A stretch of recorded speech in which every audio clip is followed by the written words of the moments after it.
Start.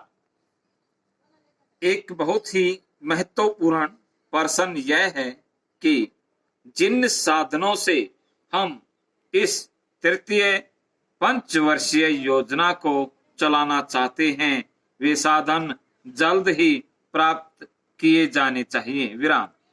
मैं साफ तौर से कहना चाहता हूं कि मुल्क में करों की जो स्थिति है वह ऐसी नहीं है कि हम जनता पर और अधिक प्रत्यक्ष कर लगा सकें। विराम।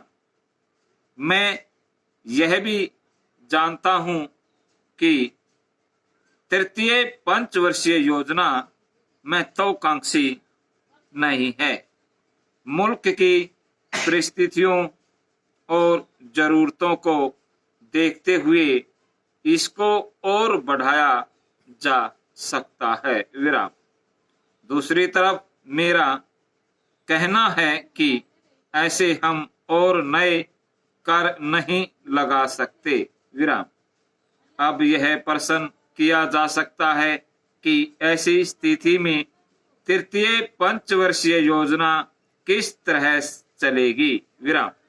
इस संबंध में मैं कुछ सुझाव सदन के सामने रखना चाहता हूं और चाहता हूं कि सरकार उन पर विचार करे। विराम। पैरा। हमने कहा है कि करोड़ों रुपए के नए टैक्स लगेंगे और साथ ही सरकारी व्यापार संस्थाओं से करोड़ों रुपए का मुनाफा मिलेगा। विराम।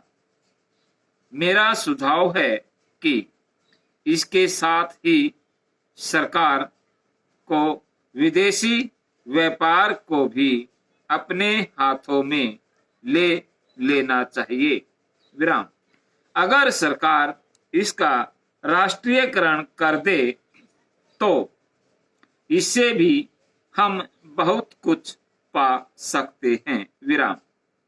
हमारे यहाँ जो विदेशी पूंजी लगी हुई है उससे कहीं ज्यादा धन अब तक मुनाफे के रूप में प्राप्त किया जा चुका है, इसलिए अब इसका राष्ट्रीयकरण करने में कोई हर्ज नहीं है। विराम।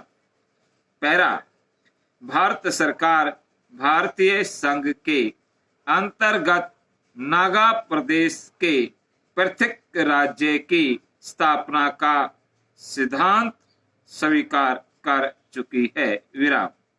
नागा प्रदेश के अक्षुब्ध लोक मत को संतुष्ट करने के लिए ही ऐसा किया गया है, किंतु पृथक राज्य की स्थापना के लिए संवैधानिक कार्यवाही करने में कुछ समय की आवश्यकता थी।